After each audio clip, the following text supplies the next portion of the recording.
Hey, and welcome to this week's edition of Racing Hotspot. Recording from the 603 United Podcast studio. My name's Devin Postlesny, here with my co-host, Mr. Jordan Jenkins. Jordan, how are you? I'm doing good, Devin. How are you? I'm doing good. Coming out of the Indianapolis weekend, Hungarian Grand Prix for Formula One, and the Indycar Toronto weekend. Got a lot to talk about in the NASCAR side of things, but of course we do also have some short track stuff we need to talk about, and we do, IndyCar and Formula One do deserve us acknowledging them as well.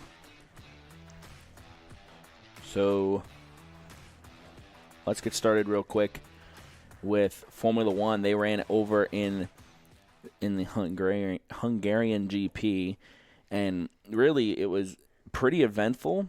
And one of the biggest things I took away from this race is two things. One, Verstappen and Hamilton got into each other, and then the top two are teammates, and they were team orders, causing one driver to pass another. So let me dive into this a little bit more.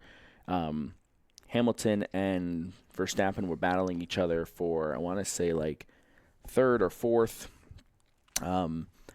And they had been going at each other for a couple laps, and Verstappen kind of went in a little harder into the corner, and the front and rear wheels touched, and he went up, and no damage to the cars or anything like that. Also, no penalty from that as well. So, a little bit of drama there. Again, like I said, no penalty there. Just Verstappen wound up finishing fifth. Hamilton third. Piastri and Norris are your top two. Piastri won, Norris was second.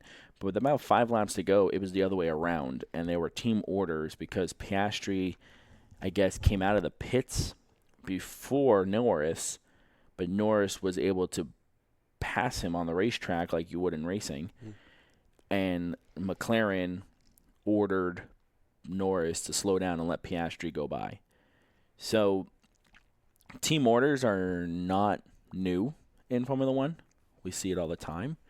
But it is just, I don't know, it's weird.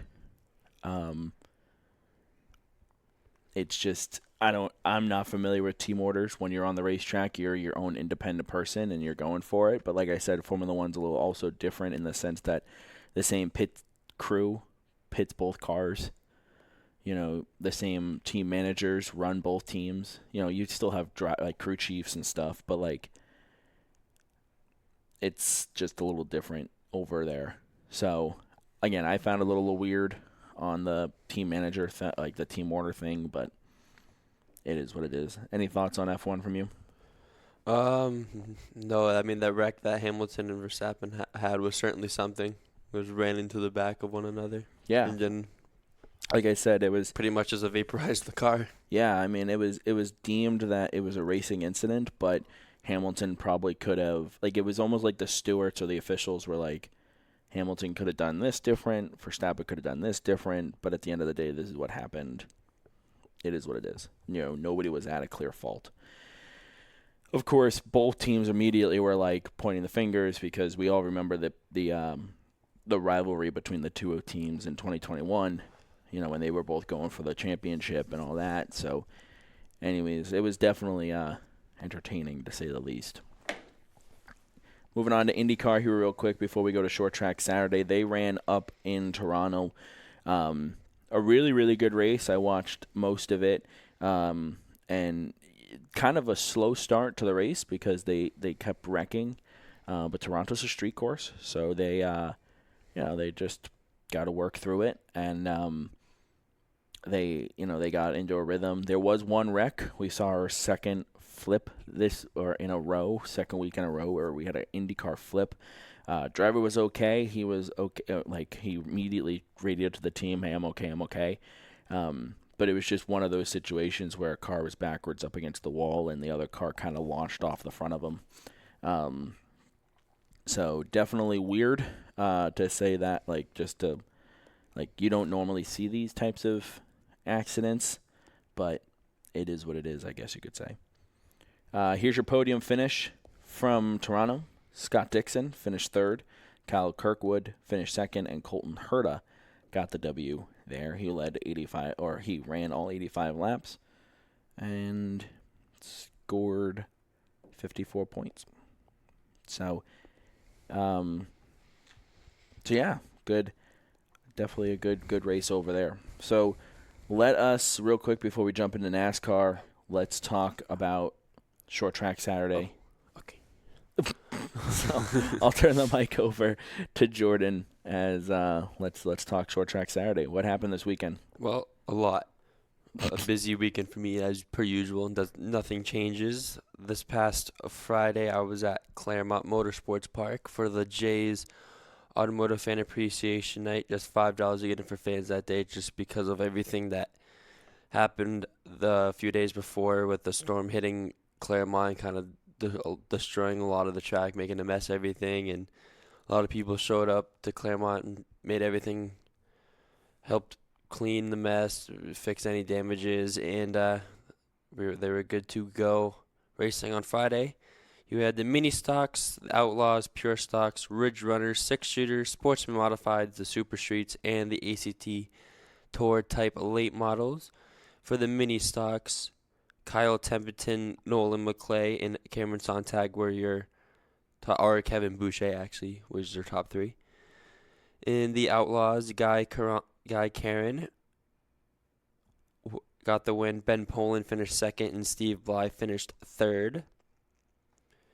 In the Pure Stocks, Carlos Grenier got the win over Gage Dillingham and Keegan Tabor. In the Ridge Runners, Brian Caswell got the win over Richard Morocco and Seth Drown. On the Six Shooter side, Aaron Aiken beat out Steve Miller Jr. and Steve Miller Sr. They get the win in the Six Shooters, which is always a fan favorite win for Aiken, being from Claremont, so the crowd always loves when she wins. The Sports and Modifieds, Nate Wenzel with the win over Tyler Leary and Brad Zahinsky. In the Super Streets, Matt Sonholter held off David Greenslit and Dylan Zulo. And in the Tour type late models, Ricky Bly with the win over Aaron Fellows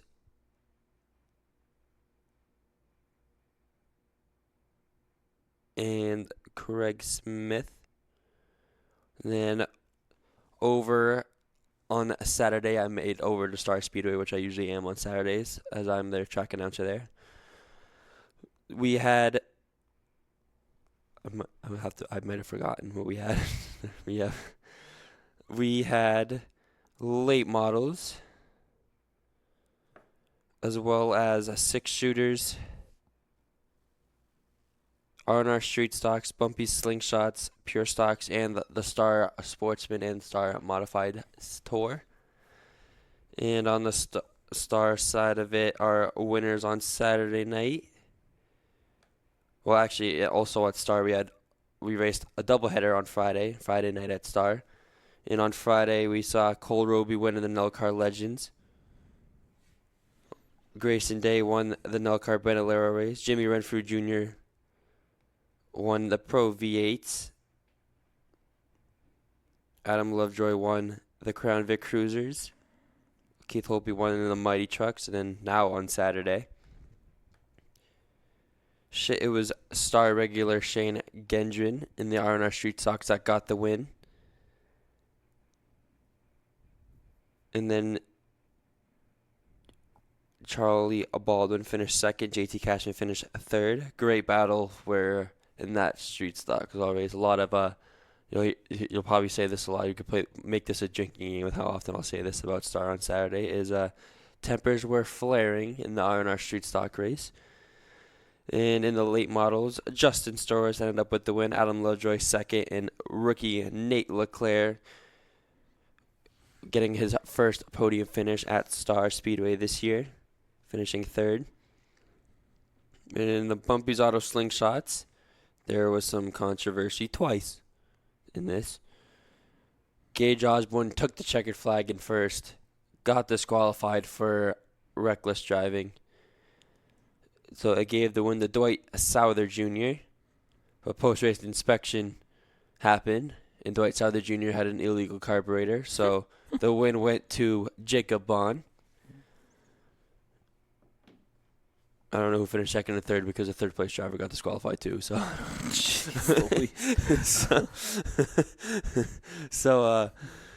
in the six shooters, Paul Childs added another win on the year to his resume. Jeremiah Sargent finished third. Adam Knowles finished second.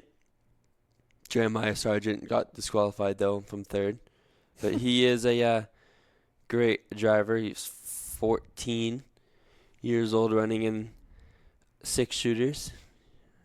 And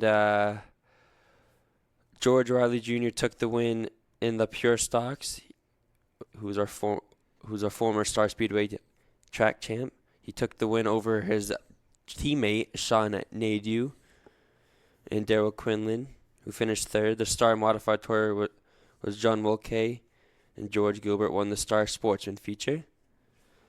And at Hudson, we had just regular weekly series racing. We had the 350 Supers, the NASCAR Legends, and the NASCAR Bandoleros. And Super Streets. So pretty short day at Hudson. But in the NASCAR Bandoleros, it was Bryson Robideau over Brody Wakefield and Parker Davis.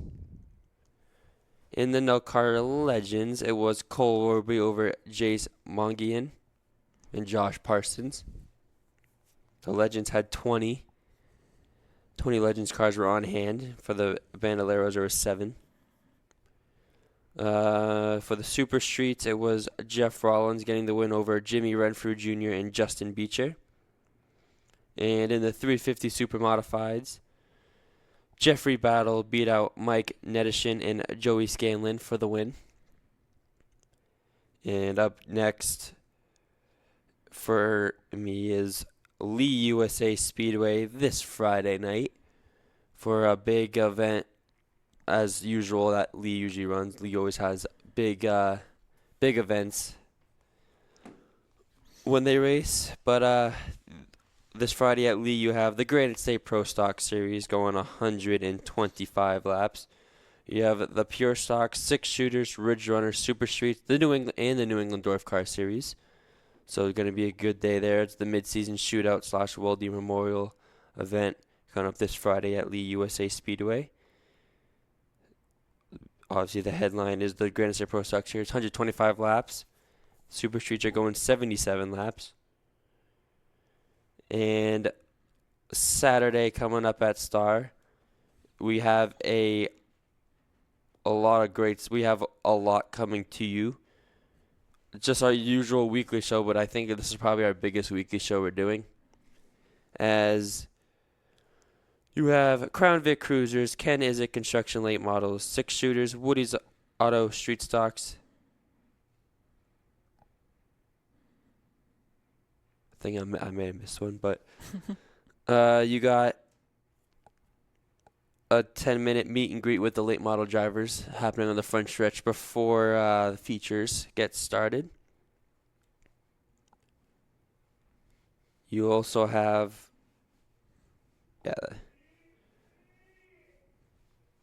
MLM Street Stock Fast 40, so it's a 40-lap street stock race instead of our normal 25. Late models are actually now going 75 laps. I'll get to that more after I get done here. Crown Vic Cruisers and the 6 shooters are doing a Dawn and Alline Coster Memorial race, so they're going 35 laps. 35 laps.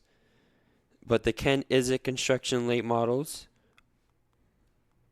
are, it is going to be called the New England Epoxy Supply Late Model 75.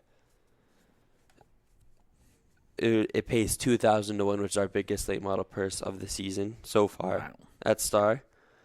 So expecting probably a great car count there for that. Good car count for sure. And 75 laps. They usually go 50, but we're upping it to 75 this time. Crown Vic Cruisers are going 25 laps. Obviously, the street stocks are going 40 laps in their I don't know how many times this is, but they're doing another series of the Fast 40. the six shooters 35 laps in their Don Allen Costa Memorial race. So great event coming up to start this Saturday. 4 divisions on hand, but we usually have 5 to 6, but because we have 75, 40, and 35 lap race, it's probably easier to do it just this way. And then we got Hudson. I always had to remember because sometimes, usually this is a rare occasion that Lee and Hudson are both running the same weekend, but Hudson Speedway this Sunday for the Choppy Baldwin Memorial, which is always usually one of their big events happening at Hudson. They got sports and modified, super streets, 6 shooters, pure stocks, and the Hudson Heroes. Choppy Baldwin Memorial is the sports and modified race, 100 laps. And at Monadnock Speedway on Saturday was a NASCAR Wheel and Modified Tour that saw the second youngest driver in Tour history get a win with Trevor Catalano, the rookie, at 17 years old, who actually graduated high school the weekend of Loudon. So he got his first career Wheel and Modified Tour win. I saw the highlights of that race, and it was a really good race. Duel at the Dog 250, so they had live pit stops and all that. The longest race they've ever ran at Monadnock, so that was good. But next Friday, the MRS is back in action, which will start a 3-week swing right here in New Hampshire as we make our way to Claremont Motorsports Park next Friday, August 2nd, for the Milton Cat 75. And then the Sunday after, we will be at Lee USA Speedway, headlining their Midsummer Bash. And then the week after, we got the Thunder in the Gate City 75, which I really like that name. I think that's our best race name of the year. That's pretty cool. August 18th at Hudson Speedway. And then September 1st, Claremont Motorsports Park, which is the second race of the Challenge Cup for the Racers Honoring Racers event. And then we will have a whole month and a half until our championship race, Saturday, October 19th, when we go back to where our opener was, New London Waterford Speed Bowl. Should be fun. But the MRS going to be back in action shortly. Obviously, Brett Meservey won our last race and was casted his first MRS career win and his first ever win in a modified of that caliber. So I think it'll be a good couple weeks coming up and a good weekend coming up at the short track stuff. Sounds good to me. Nice. Sounds like a great weekend. Sounds like a great couple weeks coming up. Yeah.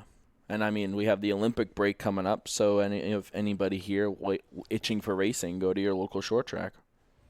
Might not be able to watch on TV, but you can watch it in person. Lee and Hudson you'd be able to watch on TV. That's true. At the price of admission, but Star doesn't know we don't have a streaming platform, so it's just you go in person and enjoy. We always, I mean, I'm not just saying this because I'm the track announcer, but every single week we put on a show for the fans at Star. It usually gets hectic. We had a lot of tempers in I think in almost every division. I think in our 6 races we had 4 of them had tempers flaring, or the other cars hitting each other under caution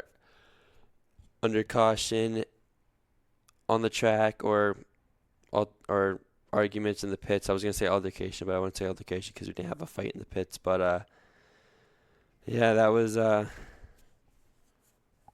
full moon. I think it was a full moon on Saturday, so it makes sense. I think actually it might have been a full moon, honestly, on Sunday. But yeah, regardless, you're right. It's gotta love those Saturday nights at the racetrack. But Star we put on a great show at Star. We have great people. I love working at Star. I generally look forward to set my Saturday nights at Star.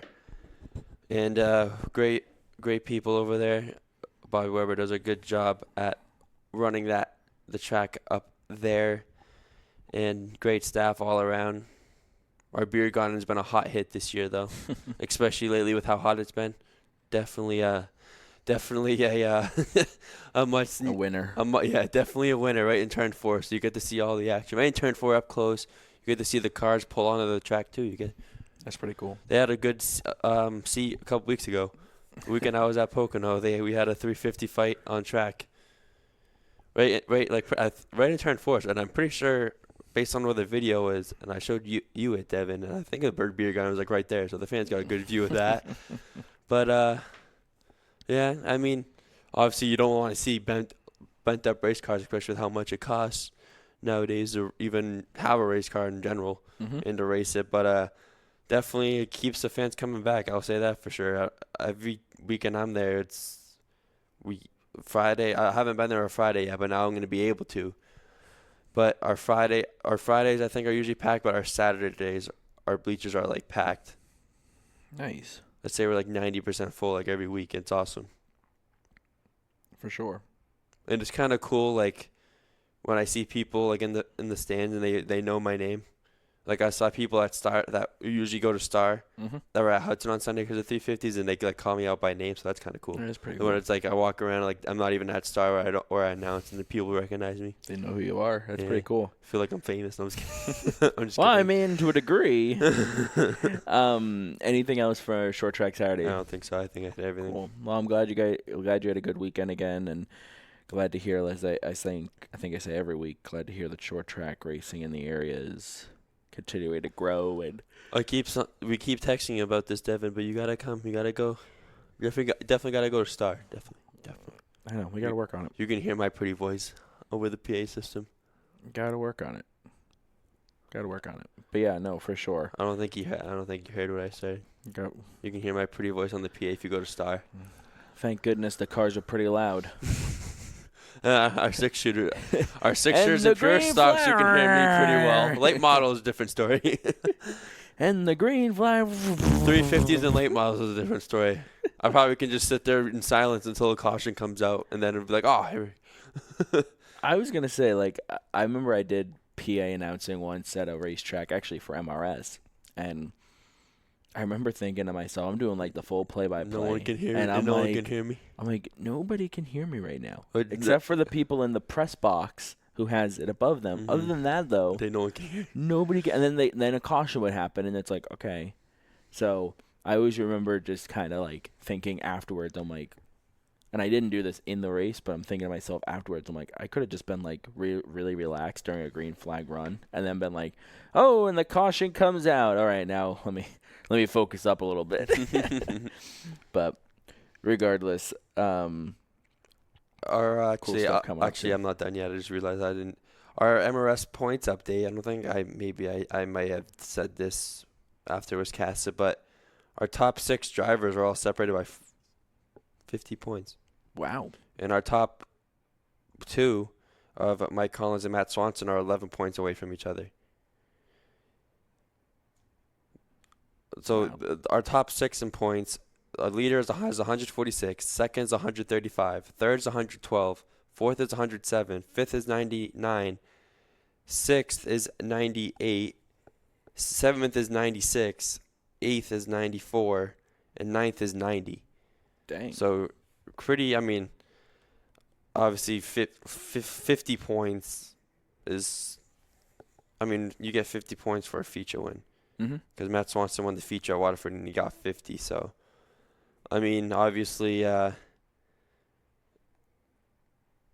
let's say Brett Meserve, he told me at Hudson when he was running Pro 4s that he was out of the championship race. He goes win Wiscasset. He got 50 points. If he goes, let's say he wins next week at Claremont, and Collins or Swanson don't have a good day, or he just finishes ahead of him and gets good enough points ahead, there he's right in that top 3. Right. So definitely going to be something to watch for, especially Claremont and Lee are, I think, good modified tracks. I've seen Sportia modifieds at Hudson, but obviously the MRS modifieds are probably the closest you'll get to the NASCAR Wheel and Modified Tour. And that's what Swanson told me a couple weeks ago at Star. When I was talking to him and I asked him, he said they're pretty similar. You just have to make like a minor change to the MRS modified if you want to run the Wheelam. But it's the same modified as the Monaco Tri-Track series. So, right. And obviously that's a big grassroots. I don't even want to. I guess I wouldn't consider that a grassroots series.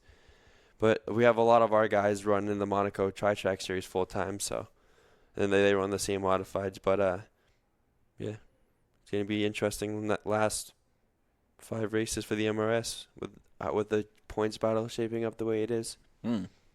That's pretty cool. Cool. All right. So let's shift gears over to NASCAR. Unfortunately, neither of us caught the truck race. Nope. I did look at what happened between Heim and Eccles. Eckes.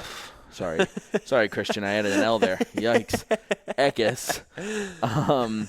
And basically, it sounds like just a racing deal. Yeah.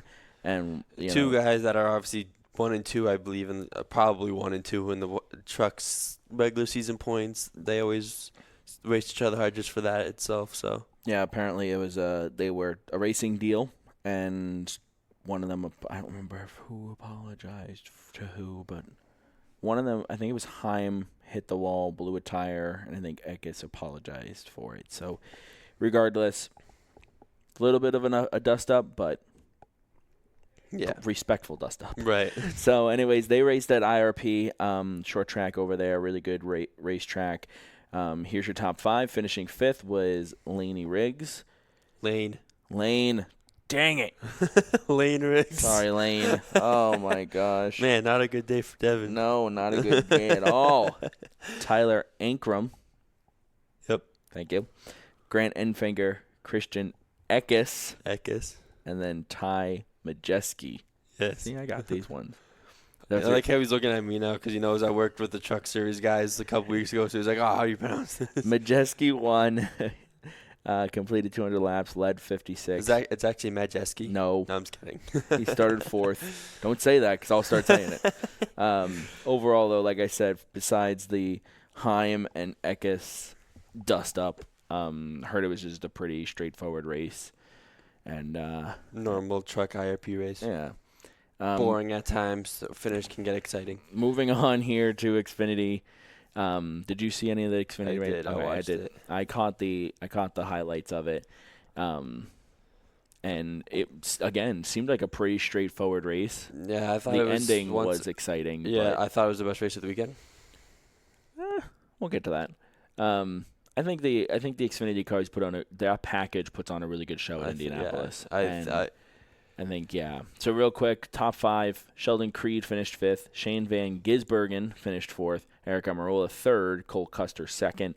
And Riley Herbst won the race. Herbst. You say the T in it. Not whatever. Riley won the race. Sorry, Riley. So he won, but it was a very eventful last lap. For those of you who don't know, Cole Custer coming to the white flag, pulled up again. No, Riley pulled up alongside Custer coming to the white flag. Almirola got involved. It was 3 wide. It was kind of like just like the overtime finish at New Hampshire in the Xfinity. It was, I think at New Hampshire it was Creed, Bell, and Custer. Right. That were 3 wide going to literally 3 wide, side by side going to the white, and it was the same thing at Indianapolis. Mm-hmm. They weren't as even as they were at New Hampshire, but still it was 3 wide. Right. Almirola led him into 1 and 2. Riley was 2nd, and then down the back straightaway, Herbst was able to side draft or stay in Almirola's draft and then get underneath him in turn 4. Didn't make contact, just aerodynamically moved him. And one good thing, NBC mentioned this, is Custer backed out. He backed out because he knew Herbst was a faster car, and he knew if he tried to get past Almirola, it was going to stop Herbst from getting the win. So he let his teammate go by to try to battle for the win. And I think that definitely helped Riley get up there. Yeah, and Cole Custer, other news for him, he was announced that he'll be the driver for the Cup Series Haas Factory team next year. I think we saw that coming. We did. I kind of saw that now coming. It's official. I kind of saw that coming in Pocono when we asked. I'm gonna blank on his first name, but I think his dad's name is Jack. Joe Custer. And he kind of said it. He kind of said, "Yeah, that's the plan." You kind of because that's when I was with Claire V. Lang, and she kind of asked what the plan is for the Cup with Custer winning, and he kind of came out and said it's probably going to be Custer. Yeah, and so after Pocono, we kind of saw it coming. Besides the fact that he is Joe's son, put that aside. Yes. Because I don't think that had anything to do No, with this decision. definitely not. I know there are definitely people out Are there going to say that? yeah, who are going to say, oh, just because you're dead. No, no, no, no, no, no, no. It's not that at all. He has proven himself. He ran in the Cup Series. Mm-hmm. He was competitive, not as competitive as Stewart Haas wanted. Well, That's I why, mean, we kind of see the Stewart Haas isn't really where they were but I'm anyway. saying at the time he was with the Harvicks and the Almirolas, and so he was not as competitive. He went back into Xfinity. We've seen this before. Cup guys go back to Xfinity, run competitive down there, get more seat time, and then come into the Cup Series. Mm-hmm. So not to mention, I heard that Haas Factory is going to have an alliance with Roush Fenway Keselowski. Mm-hmm. And I also saw they also came out and said this Haas Factory team is they were talking. Obviously, Riley Herbst is still an unknown for his future. But the rumor is that 2311 is going to get a third car, and Riley Herbst is going to drive the Cup car. Gotcha. Whether I think he's ready for Cup, I don't know. I mean, he has the talent, but he's only got 2 wins. Exactly. 2 career wins. Right. And I mean, he's talented. I want to see him probably next maybe like another year or two. Because I think honestly, the person that could get the 2311 ride is Corey Heim. Just because when he runs in Xfinity, even he doesn't have a win, but he's not full time in Xfinity. Right. He's finished top 5 in like every race he runs in Xfinity. Right. And obviously trucks, he's the star in trucks. And he ran well in 2311 at Nashville in that Cup car. And Haas Factory team also said they were talking to Haley Deegan about that because they do have 2 Xfinity rides. I don't know if they're going to be the 00 and the 98 or not. I probably assume they probably would be. I can't imagine the numbers are going to change. It's going to be Haas. There's pretty much Tony backing out of the team and Haas kind of renaming. I think it would be great for Deegan. I think I'm going to keep – Haley has talent. Mm-hmm. She obviously has talent. She won a couple races in K&N. Trucks probably wasn't her best, especially running with Thor Sport. And we can probably kind of say this now. AM Racing, not the best car. Brett Moffitt was running well in the car, but Brett Moffitt is really good. Right. Brett Moffitt's good at making cars look good. Right. One person that I think does that well is Parker Kligerman. His team is good, but Kligerman's really talented. And I do want to see Haley get another Xfinity ride. Sheldon Creed, when I was talking to him at Pocono, said the same thing. Yeah. That he hopes Haley gets an Xfinity ride next year. I think she will. Just because she has a deal with Monster Energy, and obviously that's a lot to do with a lot of stuff. And Monster Energy is a big sponsor for NASCAR. And Ty Gibbs, I guess Tyler Reddick's technically Monster Energy, but I think Ty Gibbs is like the poster. I don't want to say poster boy, but you know what I mean. He's like the head, because I don't think Tyler Reddick is a Monster Energy. No. He's sponsored by Monster Energy at times, but I think in terms of having a brand deal, Ty Gibbs and Riley Herbst and Haley Deegan are the 3 drivers that have it. I was going to say, and Riley's already got it. Mm-hmm. So for Stewart Haas, that might, or Haas Factory, that might help because they already have the brandings and permit. Like, it's not like a brand new and sponsor I think that's why 2311 would get Herbst because of the Monster Energy deal. I mean, not saying just because all these Monster Energies are good, but obviously, like I said, Riley Herbst has a lot of talent. Just not a very lucky guy in the Xfinity Series, that's for sure. But I definitely want to see Haley get that Haas Factory team. It looks like, I mean, that no one announced it, but the way Haas Factory team was talking about her, that they're probably good. She's going to be one of the drivers for their Xfinity team when they kind of come out and say, I don't think we've seen what she's capable of. So it kind of makes me think that they're going to sign her at some point. Yeah. So let me ask you. I would assume she'd be – I'm going to probably assume that she's going to be one of the cars next year for the Xfinity side. So let me ask you real quick. Moving back towards where the Xfinity race was this weekend at Indianapolis, there were people saying that Xfinity race should be at IRP with the trucks. Besides the finish, which was exciting, but well, I saw some people that said try the trucks at Indianapolis, the big oval, and move it. I don't know how good the Xfinity Series would do at IRP. I know they used to be there a while ago, but and they put on good races back then. I think IRP is just narrow. Like I'm surprised the trucks are there, because the trucks are not very narrow. Right. And I think that's why at IRP for truck races, it's hard for them to pass because they're big. So Right. it would be interesting to see if they could do it. I wouldn't be opposed, but I don't know how. Well, because they always put every time the Xfinity Series at Indianapolis, they always do good shows there, shows, but races there. Which is why I don't think they're going anywhere. No, I don't think But they are either. I just didn't know what your take on it was. Well, I say if I had to sway one way or the other, I say keep him at the big oval. And what about trucks? Leave him at IRP or bring him over to the big oval? Leave him at IRP. I'd be curious to see what the Xfinity Series does one year. But it would be cool to see the trucks, Xfinity, and Cup all running at the big oval one weekend. That would be cool. I mean, I don't know how I don't know how the trucks should do that either. Yeah. What if next year we just flop the two and try it? Trial run. Yeah, I wouldn't be opposed. Put the trucks at the big oval, And then put Xfinity at IRP, and for 2026 we'll figure out from there. yeah, I wouldn't be opposed. Interesting. I don't know. When's the Cup schedule? When's the NASCAR schedule coming out? I don't know. According to other people, it's already out because they're all figuring it out as they go along. That's what happened last year because it was so late. Everyone's like, "Oh, this is usually where this track is." Atlanta's going to June. Guess what? New Hampshire's going to September, supposedly. Yeah, I wouldn't even say supposedly. I think that's what's gonna happen. I agree too. Especially with especially the weekend we were there, that was like the big thing. It was like everyone was kind of for sure. Oh, I see you in September. Yeah, I know it was weird. I just want the schedule to come out. I don't want to. They said after the Chicago weekend, it would come out, and it hasn't. I wonder if there's the Chicago. They're still working on Chicago and also the international. I think that's what the holdup is. I think because I think they might be running a race in Mexico. I heard that too. So I think that's what the delay is. In place of the Richmond spring date. Yes.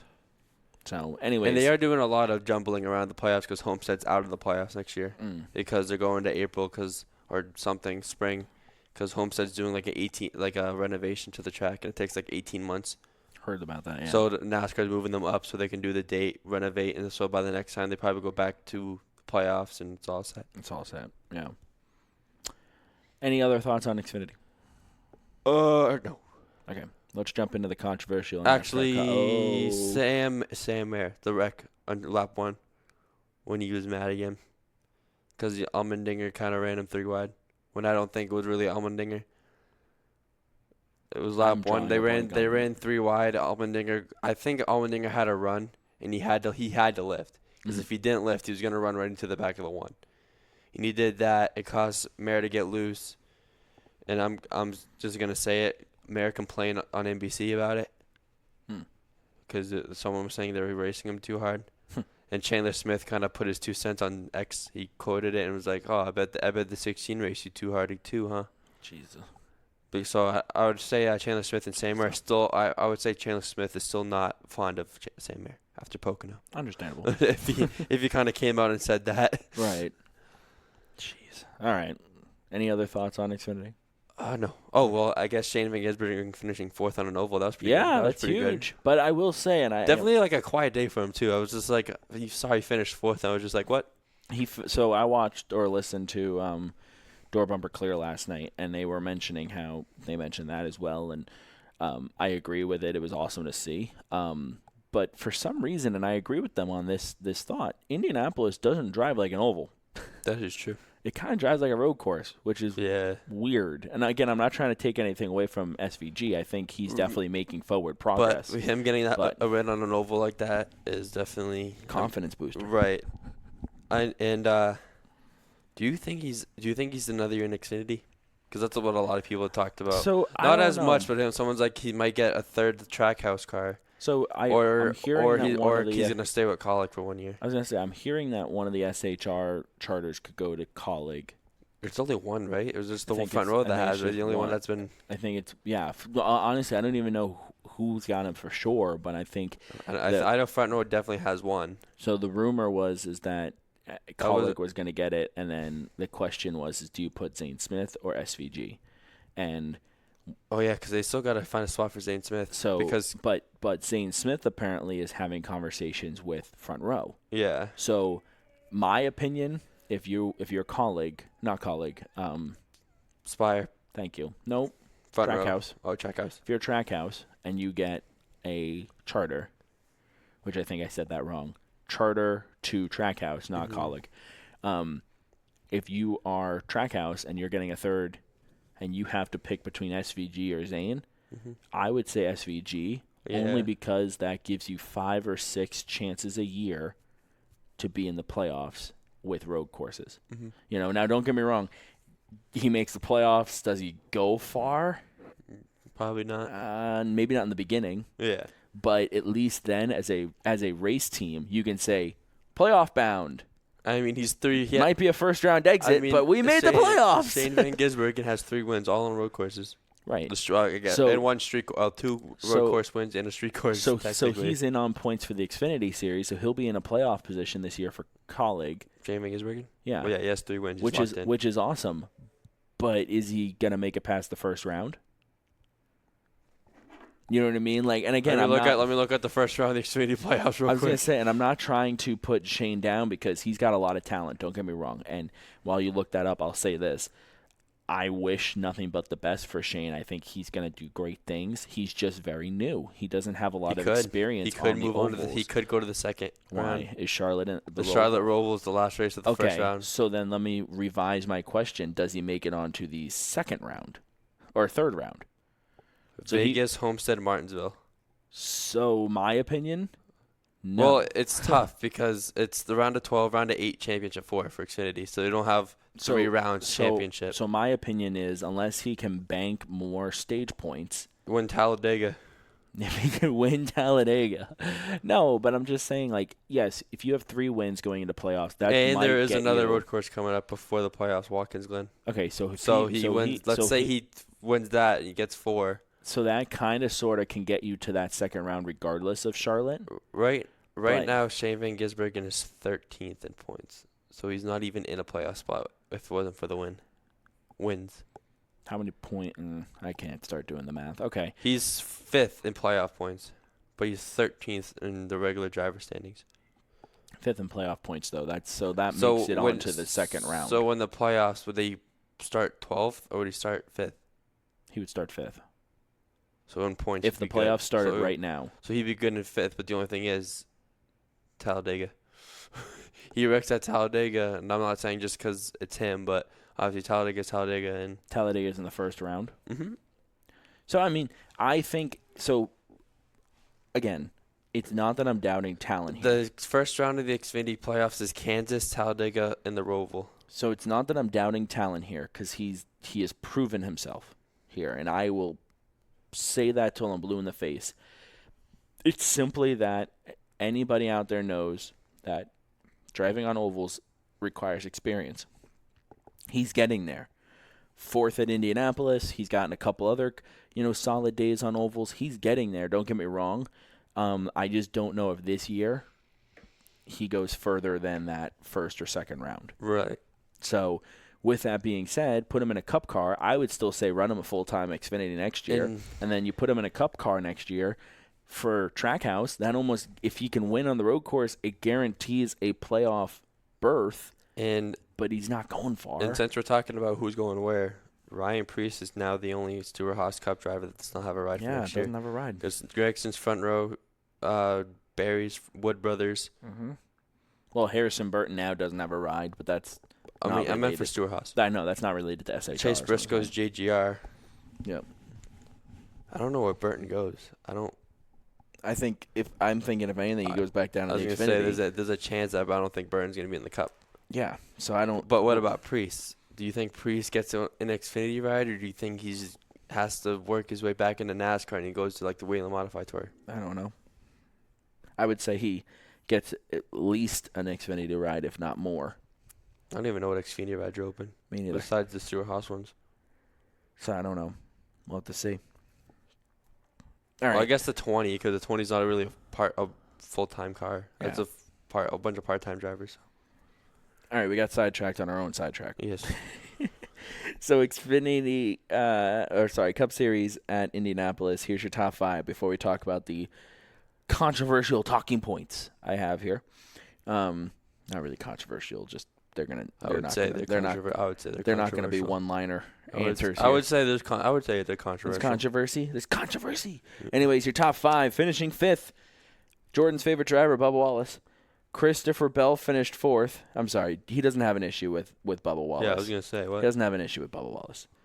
Hamlin's obviously your favorite driver. Yeah. But Hamlin owns Bubba Wallace's car, so that'd be kind of weird if I like Denny Hamlin, but I don't like Bubba Wallace. I was like, I mean, we've seen crazier things. But anyway, so Bubba Wallace finishes 5th. Christopher Bell finishes 4th. Blaney finishes 3rd. Tyler Reddick 2nd. And Kyle Larson wins the race. Let's just go in order of events here. Early in the race, we had 2 drivers, Elliott and Keselowski, who got hit with pit road exit violations. mm-hmm. Now, to further... I think I hit that with that twice. No, he only got 1. No. As an Elliott fan, I was on that like a hawk. But no, so here's what happened. For those of you, I assume everyone knows what happened, but for those of you who don't, Indianapolis is unique in the sense that it has an entrance and an exit lane that takes them all the way either to turn 2 or you enter in turn 3 for the pit road. And in between the corners, it used to be grass all the way around, but now with the road courses, the road course exit, in between 1 and 2, it's paved. Mm-hmm. So what happened is Elliott and Keselowski came off the first corner of the pit road exit, arced it to get into turn 2. This way they could keep as much speed as possible. Elliott went all 4 wheels over the second white line. So in that area, there are 3 white lines. You had the wall, white line on the inside, white line in the middle. That's your pit lane exit. Then you had a gap and a 3rd white line there to mark the bottom of the racetrack, I guess you could say, if we're talking about like track limits. He went across that second white line, technically onto the racetrack, if you're looking at it from like a Formula One point of view where it's track limits, and arced back in. NASCAR immediately, let me back up. As a race fan, I said, what are you doing? And then he got hit with a penalty. I didn't even know the rule, but I knew that it wasn't okay what he was doing. Because he, in a sense, Hamlin was the one coming off of the exit of turn 1. Hamlin might have been like, what are you doing? And might have slowed up. It could have potentially caused an issue. It didn't, but it could have. So NASCAR penalizes him for a pit road exit violation. He immediately, of course, gets on the radio and he's, showing his displeasures. A couple laps later, Keselowski hit with the same thing. Didn't go as far up as Keselowski or as Elliott, but he still did. So NASCAR calls both of them drive-through penalty, and immediately the NASCAR world erupts because there is nothing in the wording of the rule that says anything about white lines. It just says you cannot go onto the racing surface. And the question is, well, where's the racing surface end? Mm-hmm. Because you have obviously the wall and you have a racing line, and then you have this patch, this asphalt down to that white line, but it's still pavement to the pit road exit and then pavement to the wall. Mm-hmm. So the question is where is the racing line? And that was really where people were even the drivers were upset, saying, this is like a gray area. Yeah. And we got penalized. Now, Elliott still kind of recovered well he finished 10th. Keselowski ran out of fuel, unfortunately. He finished 21st, but he was up towards the front on that second-to-last restart, or third-to-last restart. So both of the drivers were able to recover because they happened early in the race, but it just kind of sort of brought out questions. Jordan, what are your thoughts? Yeah, those penalties with the racing surface stuff is always the gray area, I feel like, when they have certain, like, wonky pit roads like that. But, I mean, if they say no racing surface and what Elliott never touched a racing surface, I mean, I'd be kind of confused myself as well. Well, and I think the question is what is the definition of racing surface? Because if we're talking about again, Formula One rules, where that white line is out of bounds, then yes, he touched the racing surface. I would by probably. putting all four I mean, wheels. I'd probably say that white line's probably the racing surface. Right. So And I'd probably say it's generally the same idea. And I, as much as as a Chase Elliott fan as I am, I hate to say this, I agree with it. I mean, I was bummed to see him get penalized, Right. but it's one of those things where it's like, well, if that is in fact the racing surface, which I think it is, then yes, because like I said, he did it before I even knew the rule existed. I thought to myself, what are you doing? Because he arced wide. I thought he was actually coming onto the racetrack off of the exit of turn 1. Like, that's how wide he went. And I was just like, what are you doing? And then they hit him with the penalty, and I was like, oh, man, there's more to this than me just being critical of my driver. Right. So, yeah, and then I don't even know. But then apparently another driver, I can't think of who it was, did something similar, and they never called it. So, Probably depends on how many tires are touching what. yeah, I don't know. I don't know. It's weird. Hopefully NASCAR comes out and either amends it for next year's Indy race or comes out sooner. But anyways, so then let's go to, I believe it was the second to last restart of the race. You have Keselowski. This is going to overtime. Keselowski's on fumes. You're coming to the start of the race or restart of the race. You got Keselowski on the inside, Blaney on the outside, Larson on the inside of row 2, and I don't remember who was on the outside of row 2. I don't either. But those 4 cars, and as well as the rest of the field, coming to the go. Pace car pulls off. Keselowski pulls off because he acknowledges he doesn't have gas. He pulls off. Larson, as well as the entire inside line, does exactly what they're designed or they're told to do. They reshuffle, and both cars go at the same exact time. Him and Blaney. Larson takes off, gets into turn 1. There's a huge accident behind them going into turn 1. But the question immediately is, did Larson jump the start? Yes. Hold on. Did Larson jump the start? Who's the control car? Should we have thrown a caution? Should we have waved off the start? All these different questions. And let me before I throw my opinion or your opinion into this, my 2 cents of this or my thought, or let me go through the facts. First of all, Keselowski was the control car. He pulls off. The control car now falls to Ryan Blaney. Yes. Keselowski pulls off, the inside row pulls up, which is legal in the rule book. If he pulled off on the back straightaway, the inside row would have pulled up. Keselowski pulls off. He, again, removing himself. The inside line pulls up. Blaney is the control car, and he's the one in control of the race.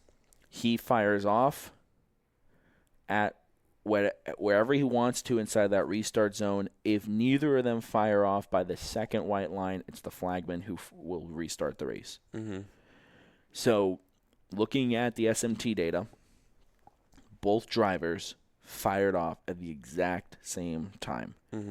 Everything was the same except for one thing. Larson had a mile or 2 miles an hour faster than Blaney because of him shuffling up. Because and it wasn't him purposely jumping; it was him just moving up. So people, of course, immediately fire off, and they're like, "Well, they should, penalize Larson, yada yada yada." And Blaney was upset too. So, and something DBC brought up last night was that they then went and sat on the front straightaway under a red flag. Plenty of time for NASCAR to do something, and look at something. Like, it wasn't like they took off and they were coming back to the white flag, and NASCAR's like, hold on. It was like we had a red flag. Yeah. And I don't know. Jordan, your thoughts? Larson did jump the start because the rule has always been the control car has to fire off first, if I'm not mistaken. They fire off at the same time. Larson technically jumps the restart. Okay. And and it's proven Larson was faster than Blaney on the restart. I think NASCAR should have reviewed it and threw a caution for it, regardless of the accident. Yes. One. Yep. Or we'll obviously get to the other controversial part of the whole thing too. But cautions were not their strong suit on Sunday. I know. I think Larson jumped the restart. I don't think he should have gotten credit with that. Yeah. Because Blaney's a control car. I know he had to pull up, which is why was faster by 2 miles, but he still fired off the same time as Blaney, the control car, and you can't technically do that. Right. They know it's the same time, so they're even. And Hamlin said that. He was looking at the SMT data on his podcast too, but Blaney has to fire off first. He's the control car, and that's always what I thought the rule was on the restarts. The control car has to fire off first. Mm-hmm. That was not what happened. So I think NASCAR should have reviewed it, said Larson jumped the start, and I think they usually put him to the rear, right? If they jump the start, they flag him. It's a pass-through if they're under green or if there's a caution to the rear. So in this case, he would have went to the rear. So I think that's what they should have done. I agree with you in the sense that regardless you agree with me on something? Well, regardless of if he quote-unquote jumped the start or not, the fact that he went at the same time means that if Blaney didn't go, he would have jumped. He would have jumped. So it's kind of one of those things where it's like, I don't know if there was confusion. I don't know if Larson knew. If Larson thought he would be the control car because Kozlowski was. Yeah, because okay, well, the inside line's the control car. Now we are, ? So I don't know. But it definitely was one of those situations where you had this,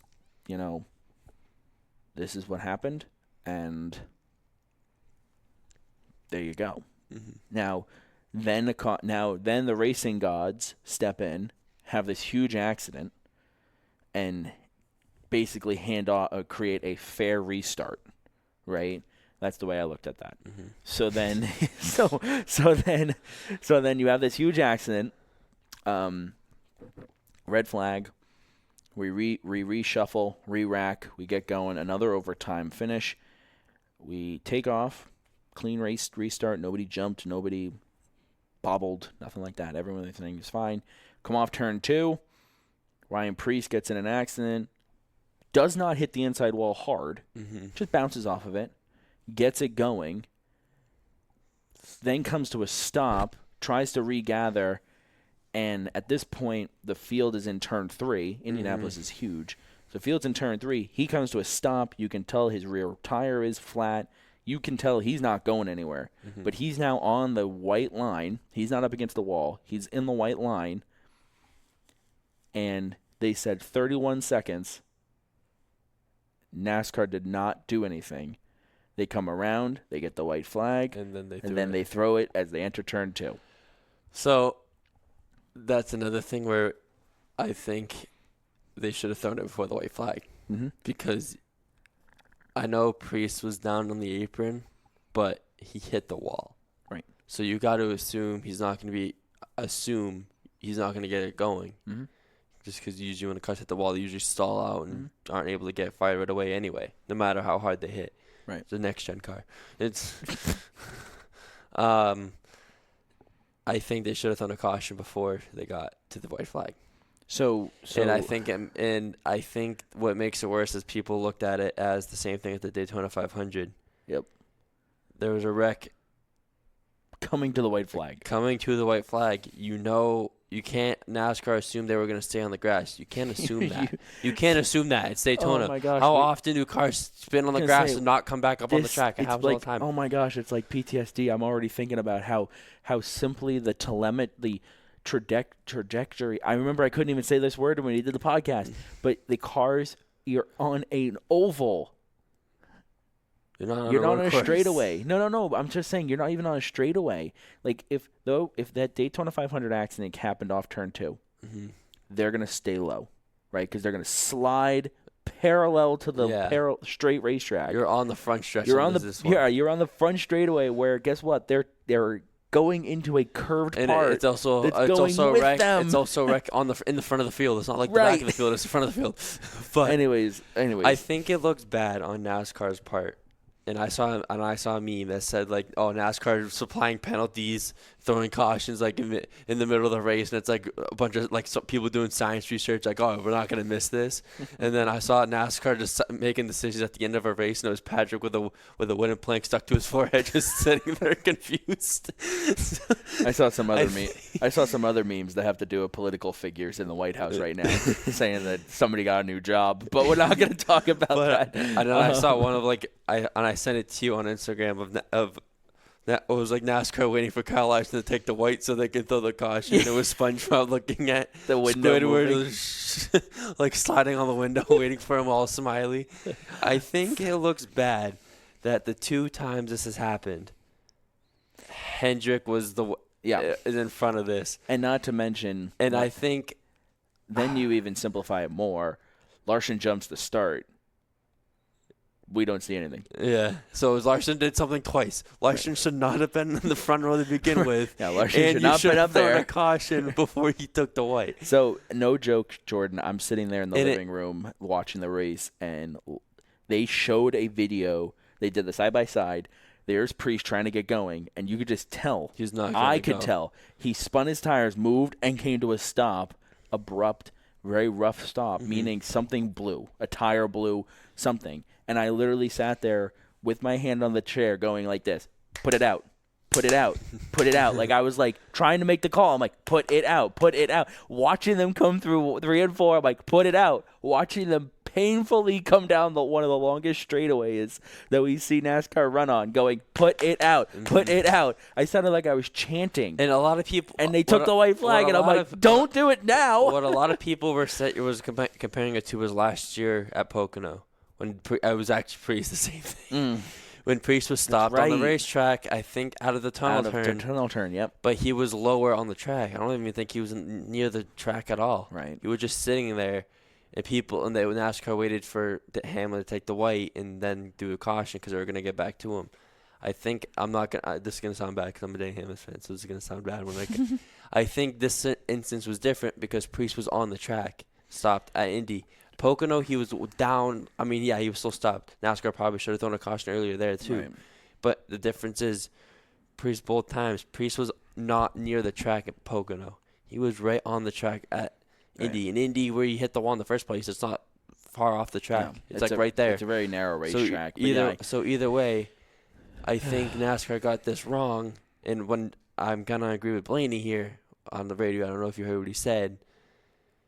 Was about the golden boy, right? They gave the win to NASCAR, the golden boy of NASCAR, and I saw a lot of people replying to this. Like, I saw fans commenting on the Kyle Larson win post for NASCAR and saying, I just want to send my apologies to Chase Elliott about his golden boy allegations because I know who it is now. But I think I do kind of agree with Blaney. When you had 2 things, you jumped the restart, and you should have thrown the caution before you got the white, and you didn't with Larson both times. It looks kind of bad. Yeah. Especially because a lot of people have a conspiracy theory that NASCAR gave Larson the win because of what happened, because he tried to do the double and what happened with that because of the weather. Yeah. I mean, yeah, I think the part that makes this even worse is that we've seen this before, right? You mentioned Daytona. The difference... one thing we can use is Nashville, just a few weeks ago. Okay, but hold on, because I'm going to get to that too. Daytona, and again, I'm not trying to make excuses. I'm playing devil's advocate here, right? Daytona, it happened coming into the tri-oval. NASCAR could sit there and say, we didn't have a quick enough finger to press the button. Mm-hmm. Sorry. Right? Understandable. Yes. Here, though, you had 31 seconds. And you know how people are mad when they sit there and time it. They probably rewinded and counted when Priest hit the wall and was sitting there like, okay, stop, get my stopwatch. 31 seconds and the thing is Indianapolis is so huge. So even if you don't know it's 31 seconds, it feels like forever watching them come down the main straightaway off turn 4. It's like, where's the caution? They could basically walking. And it's like, go ahead, any point now. So I think that was part of the reason why this also made it. This was worse because Daytona, they wrecked coming into the triangle towards the front of the group. And yes, honestly, it should have been a caution, but you need to be on that button, basically pressing it to get the timing. So as much as I do agree with you that NASCAR should have thrown a caution in both instances, at least in Daytona, it was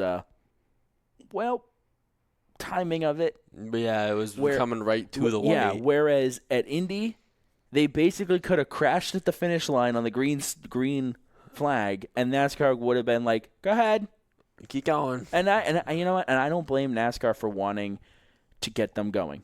Right? For all we know, he goes down, kisses the wall, drives away.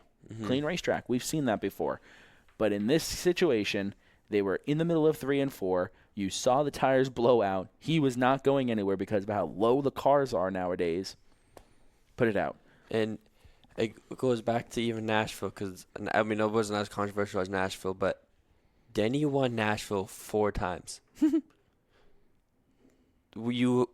One time they threw a caution when he was like a couple feet from the start-finish line to get the white. So somebody brought that up on Twitter. And the thing is, I think they were wrecking in turn. I think they wrecked in turn 3 in Nashville. Actually, they might have wrecked on the backstretch. They were quick with the button. And they threw one of the times they threw the caution when Hamlin was like actively driving to the white flag, and they threw it. So, and they've done it before, and a couple years ago at the All-Star race, it was controversial. Blaney still won anyway, but Blaney was really like 2 inches from the start-finish line, and they threw a caution, so they had to restart. I remember that. So this is the instance where a lot of people get on NASCAR because they're inconsistent as all hell with this, and I don't know if it's ever going to change. And a lot of people are like, NASCAR's is obviously going to give a race to Hendrick driver with Rick Hendrick driving the pace car. All the stuff with Kyle Larson returning to the Indy Oval for the first time since the Indy 500. Everyone's like, the script writes itself. Oh, yeah. I mean, anybody can sit there and make the controversies. I get what you're saying. But here's the other thing to this.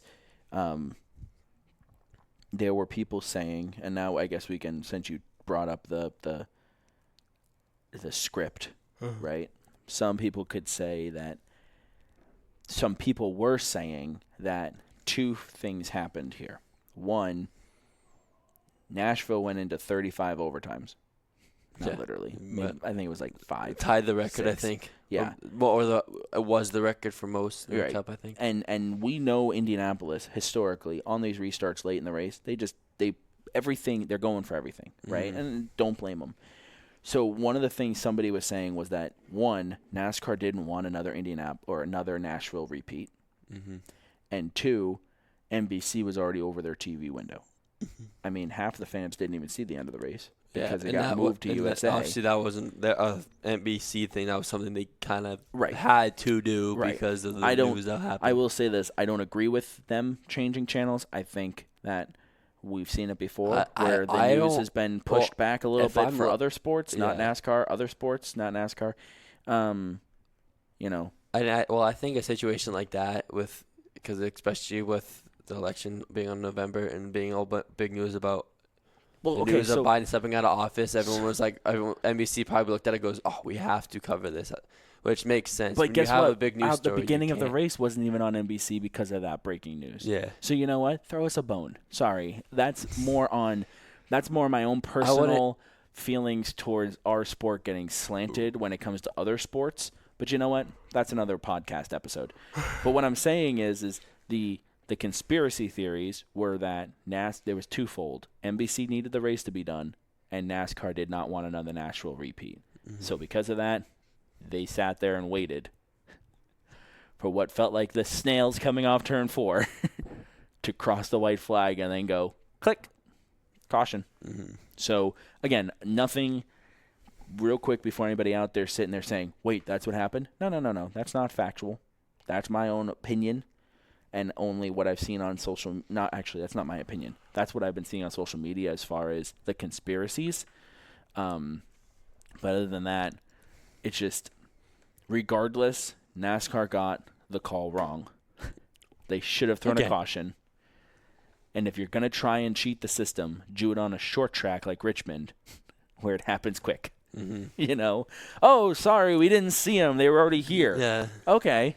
Not on a track that's 7 miles long. Yeah. They went out and got bread, and we're on the way back from Shaw's. They're in another country on the backstretch. Literally. It's like they're playing golf, and NASCAR's like, we'll wait. Yeah. Oh, now you're back. Caution. Whatever. It is what it is. But because it makes it bad when you have 3 of the crown jewel races at NASCAR now. Been ruined because of, Charlotte was weather. Yes, but that was whole controversial because everyone, then NASCAR was around the track and all of a sudden they're like, oh, nope. It's like, just kidding. We're calling it. And then obviously the 500 was generally the same instance as what happened at Indy. And now Indy, you had, I'll say 2. 2 of your crown jewel events, NASCAR couldn't get a call right. 3 times. Indy was twice. Yep. So it looks bad. It does. Especially when I don't know if Hendrick's ever going to get out of the allegations of NASCAR gives wins to them. They're never, because it seems like it's whenever something like this happens, they're always the one that wins. So I don't know if they're ever going to back out of the allegations. Well, I mean, hey, 1 week ago on this show, I said it was going to be William Byron, 24 and 24. Yeah. Turns out it was just his teammate. Turns out it was his teammate. Whatever. That was a crazy wreck, though, by Byron, though. That was a crazy one. That was insane. I'm glad that everyone was okay, but yikes. Talk about some crazy accidents at Indianapolis. Yeah. But anyways, again, real quick, just to shore up everything, NASCAR did not throw the race because of what I just said with the controversy. No, they didn't throw it because they wanted Hendrick to win. I was just saying what the conspiracy theories out there were. Yeah. And who knows? Maybe there's somebody in Charlotte right now going, well, that's what happened. Well, look at that. They figured us out. Maybe NASCAR in the race control tower was like, yeah, we did it right. Kendrick wins. Woo. You never know. Got to get off TV. They got Law and Order reruns to be played. No, but in all seriousness, it was a crazy ending. And it was just a bummer in general that it ended that way. But at the end of the day, it is what it is. And, whatever it is, we move forward. So now NASCAR goes into the Olympic break next week, or next race for them will be Richmond on August 11th. So that's 3 weeks away. And then buckle up, folks. You have Richmond, Michigan, Daytona, and Darlington, and then you're in the playoffs. So we only got 14 more races to go on the 2024 schedule. I know. I'm looking at the Star Speedway. I've been looking at the Star Speedway schedule. I was like, geez. I feel like I just started there. Yeah, you got short tracks up here only have 3 more months. We go the rest. Obviously, I say rest of this month, but really next weekend, or this weekend. We have 1 weekend in August off, but just so happens to be Daytona weekend. Perfect. How lucky. Perfect. How lucky is that? We go August 3rd, August 9th, August 10th, August 17th, August 30th, August 31st. And one of the Fridays now in August is a pretty cool thing. Was when I talk about Bobby Webber does some cool stuff at Star. I'll have to look at it because I don't want to say it wrong. One of the Fridays coming up now, August 30th, is now. Is it? So the dates got booked on top because Star last couple weeks battled weather when we were really good. We've been good with weather all year until a couple weeks ago. The last 3 weeks. Yeah. So our August 30th, which was originally our $5 our $5 Friday championship night, is now also going to be championship nostalgia night. Nice. So we're going to so now general admission instead of $5 Friday, it's going to be $3. Because that's what it used to be back in the day in the 1980s when cool. Bobby's family started running the track in the 1980s at Star. The pits are also be $20, which I think they're $25 on Fridays. I think, and then on top of that, all the Friday night divisions will get a $100 bonus that day, and now the NASCAR Legends Race will now be a 30-lap national qualifier. Nice. With $500 being paid to among the top 3 from Bumpy's Auto Service, which they do so much for a lot of the short tracks here. They sponsor our Restart Zone, sponsor the Slingshot division, and another $375 being paid in the top 10. So that's happening August 30th. But anyway, to go back to the racing season almost ending. And then we have 4 days in September where we race, and it's one weekend, which is the big Star Classic weekend, which is always like the biggest weekend probably in short tracks in New England. Star Classic. It's now 4 days now. $5 Thursdays, Pro All-Star Series. Just when they say this is the biggest Star Classic weekend, on Thursday you have the Cruisers, Junkyard Dogs, Trucks, Pure Stocks, and a classic kickoff party to follow, with music in the beer garden. So it feels like this is a NASCAR weekend. Like, look, woohoo concerts. Friday, you have the Pro All-Star Series, Evolve Truck Series, Slingshot 6-shooters, and it says pass 75. On Saturday, you have a 75-lap 350 super modified race and a 100-lap NES Bobby Weber Senior Star Classic race. You have the NEMA and NEMA Lights, Pro 4s, and the NASCAR Legends. And on Sunday, the Monaco Modified Tri-Track Series on Sunday, plus Street Stocks and the Late Model Championships and Bumpy's Auto Dwarf Cars. And then we're off for a whole month. When we come back, I gotta look at the date because that's a while from now. October 21st. Okay.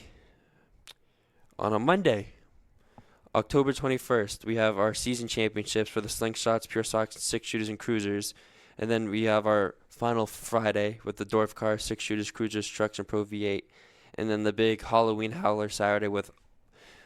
I've been looking forward to this. Maybe not as an announcer because I don't know what I'm even going to do for this. But obviously Star Speedway Howlers or the Star Speedway Enduros are always something. Always got like 150 million cars out there. But we're pretty much almost done. We got Saturday, every weekend in August but one, the Star Classic, and then the Halloween Howler weekend. So it's coming to an end. Crazy. It's like, oh, wow, I just started. Yeah, no, it's crazy how quickly it flies I would say by. the MRS season is almost done, but we had like 2 races. So we were really spaced out until we have like 5 races in 8 weeks. And then it's like, oh, there are races. All right. Well, any other thoughts from this past weekend? No. And or looking ahead? I don't want to look ahead 2 weeks to Richmond. All right. Well, we'll figure out what we're going to do in the meantime for us with here at Racing Hotspot. I guess if we do a show the next 2 weeks, it'll just be talk about the Olympics. It'll just be Olympic show, or we just do short track Saturdays. Let's just talk about racing. We do short track episodes, which I'd be cool with. I mean, you'd kind of be out of the loop there because they'd be like me. You'd be like, I was here, I was there. Hey, I'm just here because I brought the equipment. Jordan, go ahead. It's all me. We'll figure it out. Yeah, I'm sure we'll talk about it and figure it out. We'll figure it out. We'll let you know on our social media. I'm sure there'll be more NASCAR news, too, with the drivers going where during the 2 weeks, too. So. And I know after Richmond, we'll do our shows a little different, probably more remote because I'll be down in Florida. I was like... that's news to me. You'll be down shortly afterwards. I was like, that's news to me. I still got to get my plane ticket for that. Oh, my God. Southwest.com. We're just going to look at that. Anyways, folks, thank you all so much for watching or listening to this week's edition of Racing Hotspot. It was a fun weekend in Indianapolis. Super excited to see what happens after the Olympic break. Don't forget, go Team USA. Go ahead and support Team USA. I believe NBC's got all the Olympics. Yeah, NBC USA probably. Yep. Peacock probably is going to have some stuff. Oh, yeah. So anyways, for Jordan Jenkins, I'm Devin Ponslesny. Have a great night, everybody, and we'll see you all soon for the next episode of Racing Hotspot.